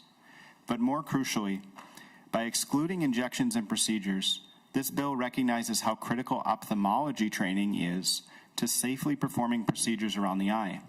Like my fellow eye surgeons, I completed 4 years of medical school, a year-long hospital internship, and a 3-year surgical residency in ophthalmology. Every moment of that training was essential. 200 hours of simulated surgery, suturing pig eyes, mastering microscopic techniques, and observing hundreds of procedures before performing my own under an expert supervision. My training experience includes 187 eye injections and 162 eyelid and trauma surgeries. In the most complex surgeries, needles are our scalpels. Cataract surgery and retina surgery are done with needles. These hundreds of supervised procedures are irreplaceable. The volume matters because mastering straightforward cases isn't the challenge. It's the complex situations and unexpected complications that demand skill. For injections around the eye or eyelid surgeries, precision is critical. A slight error can spread cancer, scar the tear drainage system, paralyze nerves, or cause blindness. You need the expertise from 3 years of surgical training to manage those risks. Creating a new, less rigorous pathway for optometrists to do injections or eyelid procedures risks lowering the standard and invites yearly debates here in the legislature about each new procedure. Minnesotans deserve the highest level of skill when their vision and facial function are at stake. To which training pathway would you trust your own vision or that of your family members? Please understand how nuanced and complex this issue is, especially regarding injection locations. As we just heard testimony from optometry, and they omitted that the House language would allow injections into the front space of the eye, which is highly dangerous and a very risky procedure, even in the hands of a trained ophthalmologist. So please support the bill without expanding further into eye injections, and I'm happy to answer any questions. Thank you. Thank you. Thank you for your testimony. Next, I'd like to call up Elliot Boutai and Dr. Tyler Winkleman and Dan Murphy.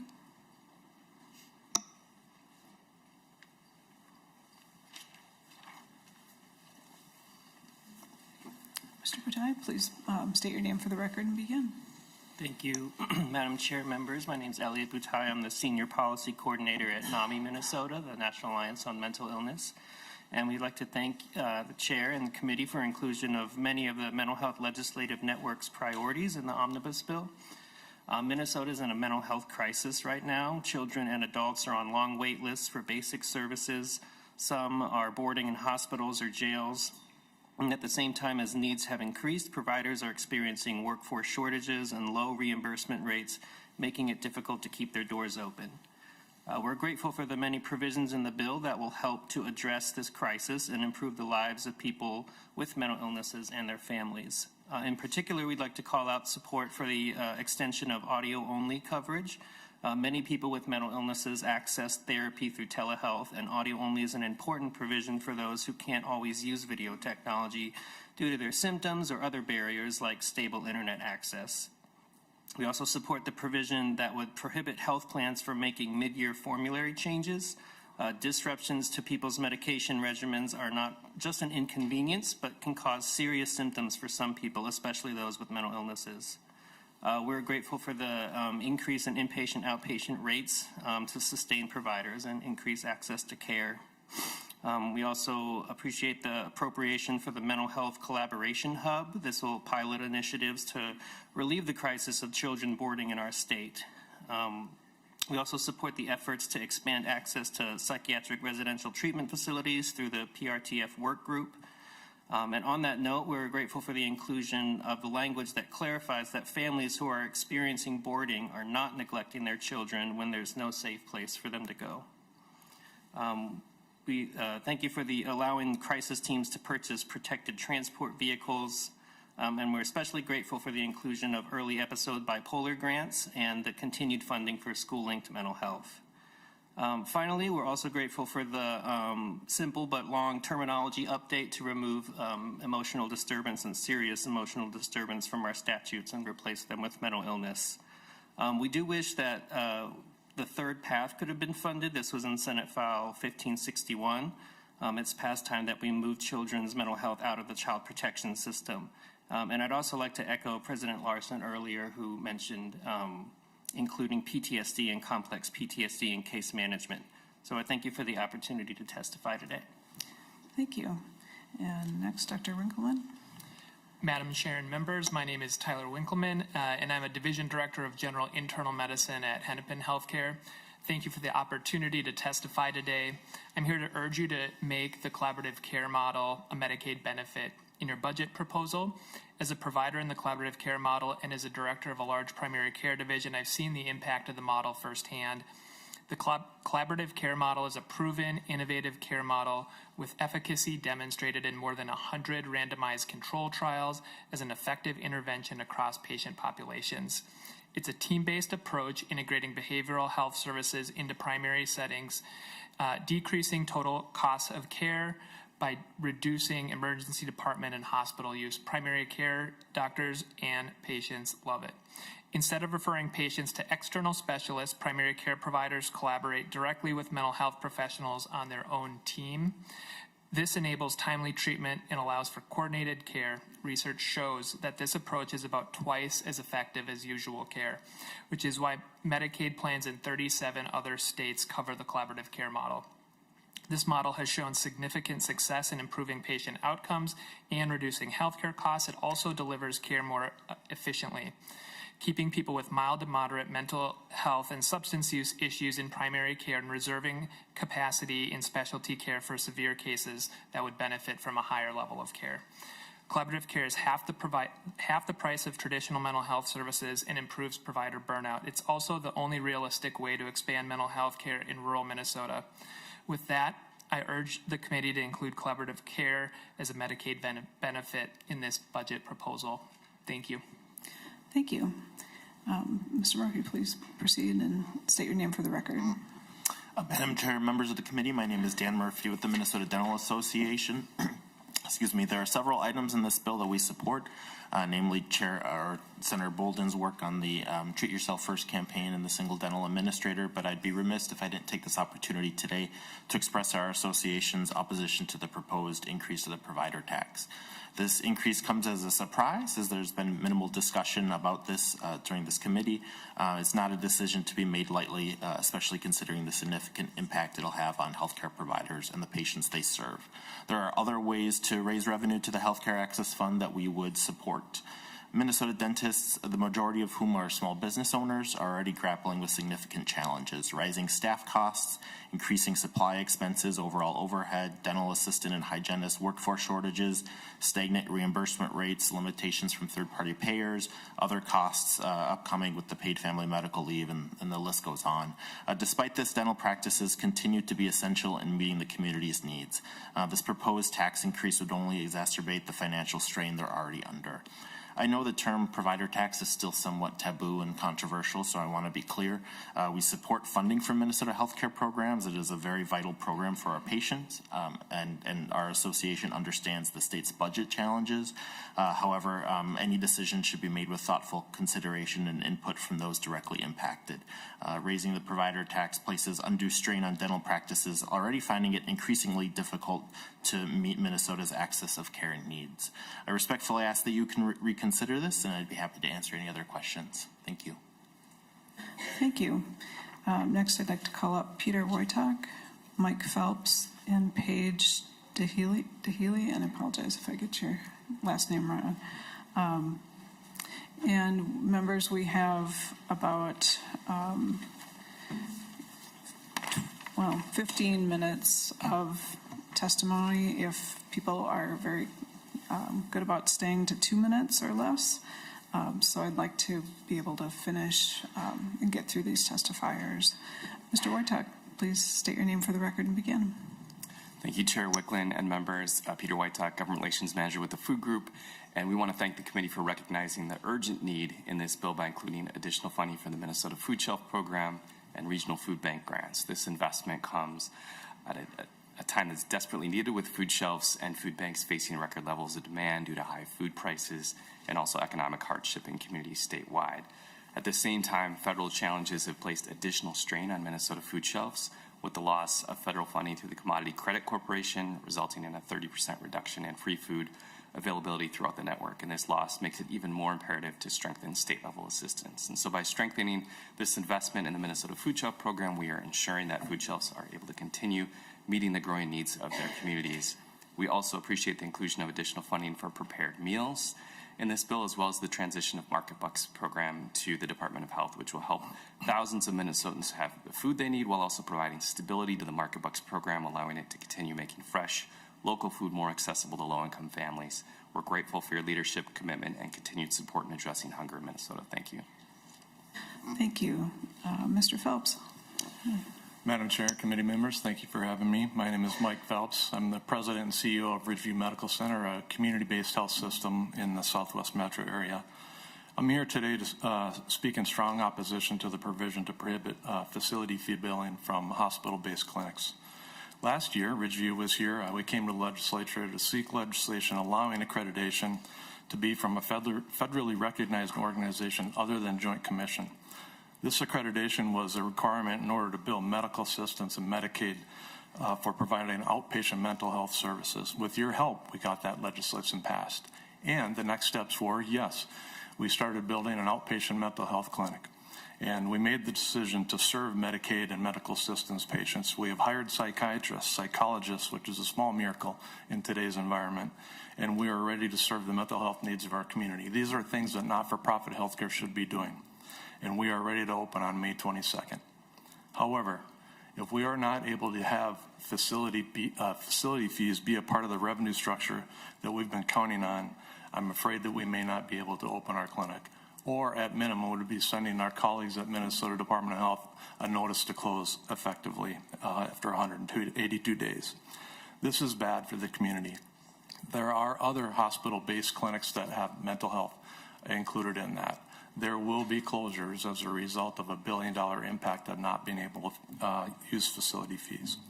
In addition, there could be legal challenges for the state to impose restrictions on federal programs like Medicare. We are required, as you heard, to bill Medicare in a certain way. Freestanding clinics also are paid for their overhead, just in a different methodology. This bill does not restrict overhead billing for standalone or freestanding clinics. So we are asking you to strongly reconsider this portion of the bill. Thank you. Thank you. Welcome to the committee. Please state your name for the record and begin. Yeah, Chair Wiklund and committee members, for the record, my name is Paige D. Healy, and I work at the Minnesota Department of Health. I am here today in my capacity as a member of the Minnesota Association of Professional Employees, or MAPE, which is a union of over 19,000 state workers across all Minnesota's agencies, boards, and commissions. I work as a respiratory virus epidemiologist in the Emerging Infectious Diseases section at the Minnesota Department of Health. My role specifically focuses on tracking COVID-19 and RSV-associated hospitalizations and identifying who is most at risk for severe outcomes. In addition to respiratory surveillance, I'm one of the epidemiologists who answers questions from healthcare providers, law enforcement, school nurses, and veterinarians, and the public during the day, and I also take emergency calls after hours. These calls can be about anything from botulism to meningococcal disease to rabies to MERS-CoV. Many of these situations require an immediate response to prevent further illness and even death. Last week, my team was decimated by immediate layoffs, and more are coming in just a few weeks. I don't think that it's fully understood what this means for Minnesotans. Outbreak response will slow down or stop entirely. We'll no longer be able to work closely with our long-term care facilities that are experiencing norovirus or invasive group A strep outbreaks. Plans to expand wastewater monitoring for infectious diseases will be halted. The ripple effects will touch every corner of our public health system, including our local public health partners. With the loss of our colleagues, we are setting ourselves back years. This is not just about jobs. This is about our ability to protect Minnesotans. The consequences of these cuts will be felt across communities, and they will be felt quickly and severely. I urge you to consider adding one-time funding to your budget bill to mitigate the impacts of these layoffs at MDH. We need time at the agency to plan a path forward instead of just responding to these abrupt cuts. Thank you, Madam Chair. Thank you for coming today. Next, I'd like to call up Barb Weckman-Brecky and Stacy Hennon and Robert Freeman.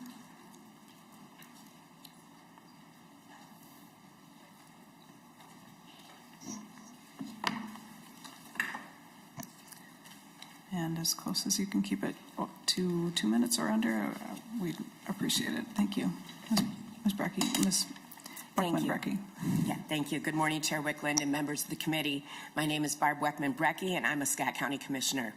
On behalf of the Minnesota Association of Counties and the Minnesota Intercounty Association, I'm here to express our thanks and our support for the $10 million in funding for SSIS included in the proposed delete all amendment, and to encourage the committee to consider additional funding to cover the full estimated cost of this project.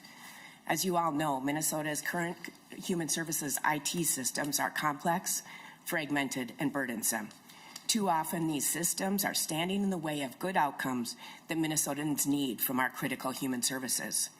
These outdated systems create a cumbersome and inflexible experience that is simply incompatible with how families and individuals live their lives. On the workforce side, these systems require county employees to navigate green screens and manually enter data for hours.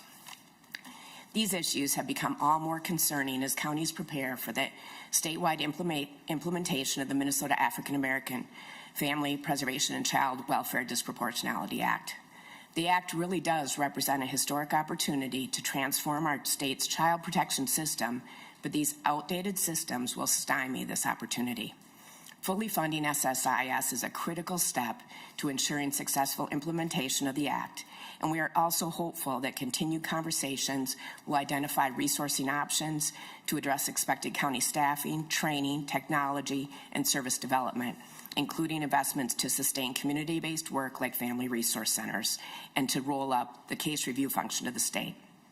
Finally, in the area of the psychiatric residential treatment facilities, there's a critical need to serve youth with high acuity needs, including developed increased access to PRTFs and including other mental health resources.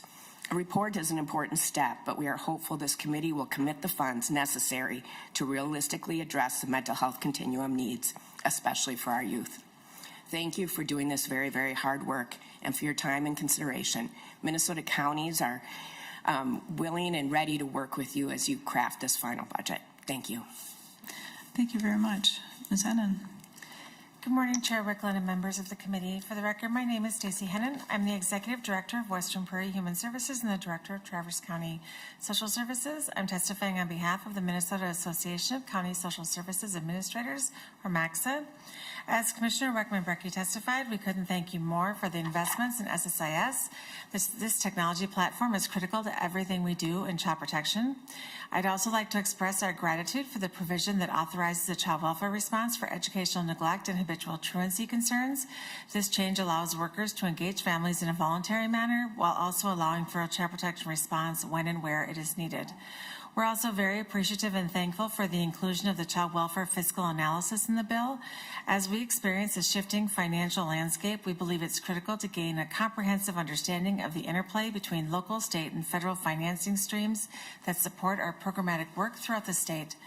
Furthermore, we appreciate the time and attention to address the issues in the child care area, including online and annual reporting efficiencies, and we also appreciate the attention paid to market-based MA rates for mental health services. Notably, we also appreciate the call for increased attention to on the role and capacity needed in the area of psychiatric residential treatment facilities and a critical need in serving youth with high acuity needs. The area that we believe needs further attention is the area of relative licensing relationship with private providers. In the area of relative and kin licensing, we recommend addressing private providers charging counties administrative fees after the private provider conducts the licensing.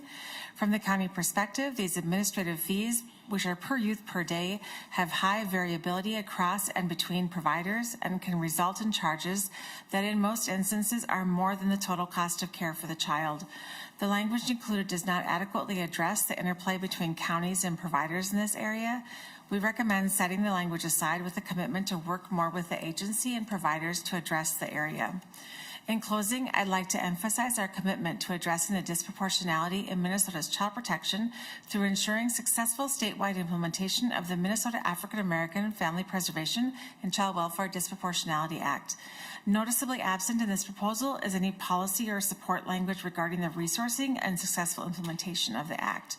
We encourage lawmakers to address resourcing the required components of the Act, including active efforts, development of culturally responsive and community-based services like family resource centers, and centralizing the case review function within DCYF with additional considerations for alternative approaches that allow for additional counties to phase into the program. Counties urge the legislature to address these issues prior to session's close to ensure that our system is positioned for successful implementation. In closing, thank you very much for working with counties over the process of compiling these recommendations and responding to the woeful inadequacies of the technology that supports our work with families. Thank you. Thank you. Mr. Freeman.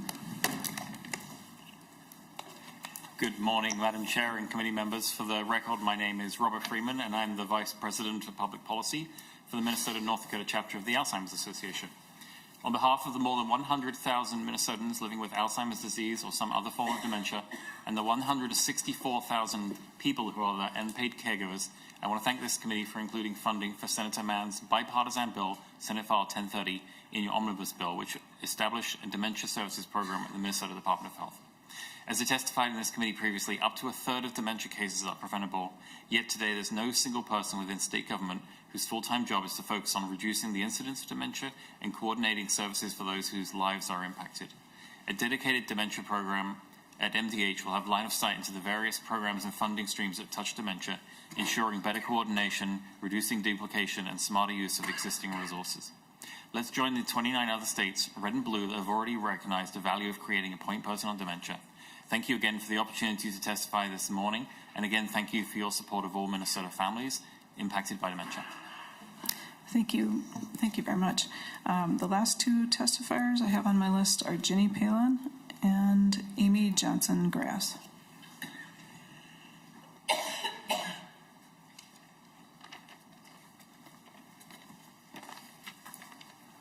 welcome to the committee, and please proceed with your testimony. Thank you, Madam Chair, and good morning, committee members. My name is Ginny Palin. I'm the Executive Director of the Minnesota Association of Community Mental Health Programs. MACMAP is a member association representing 38 community mental health programs, mental health centers, and certified community behavioral health clinics.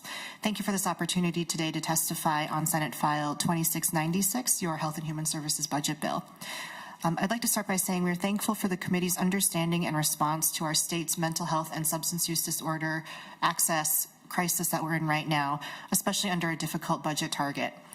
We are thankful for your inclusion of provisions around including children's targeted case management, eligibility up to ages 21, the addition of extending audio-only telehealth for another 2 years, providing funding for the Mental Health Collaboration Hub, the inclusion of additional funding for our schooling to behavioral health grants and programs, many important policy reforms and provisions through Senate File 477, Senator Bolden carried, policy changes for peer services, children's mental health terminology updates, and recodifying our ACT and IRTS statutes.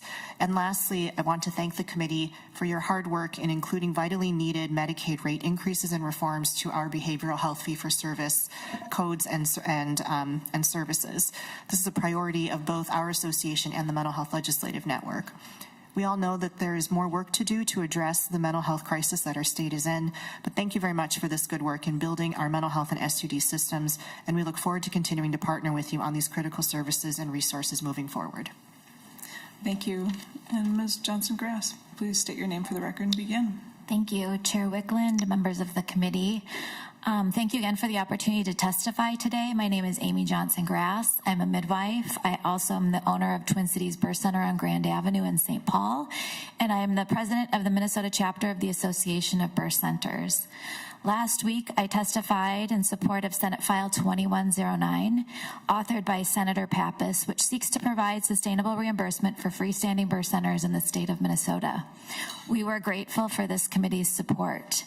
I am here on the behalf of birth centers and the midwifery community to express our disappointment in not seeing SF 2109 included in the Senate Health Omnibus bill. Senators, we have had 2 Minnesota birth centers shut down in the past year alone, mainly due to the financial stress as a result of under-reimbursement. We are deeply concerned that if SF 2109 does not pass this session, birth centers will continue to lack the financial stability to keep running and provide the maternal health care that is so desperately needed in Minnesota. Birth centers in Minnesota have been proven to consistently exceed benchmarks for value-based care.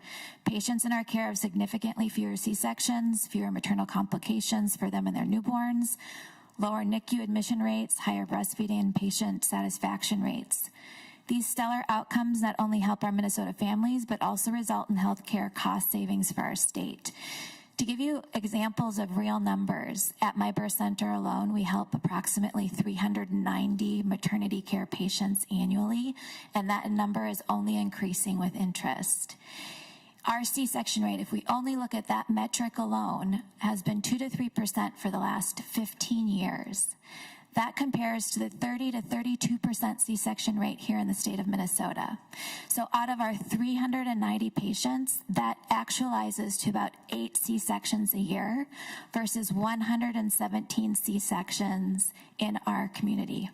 So that is a huge, huge savings to the healthcare system and the state of Minnesota. So it's not only a loss to patients when these centers close, there is that cost savings as well associated with it. But birth centers are facing significant challenges related to reimbursement from insurance providers, government programs, and other payers.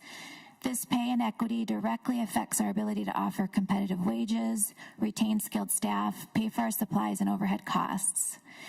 Additionally, as maternity care deserts continue to expand in Minnesota, we believe freestanding birth centers can be a solution, and we remain committed to serving Minnesota families.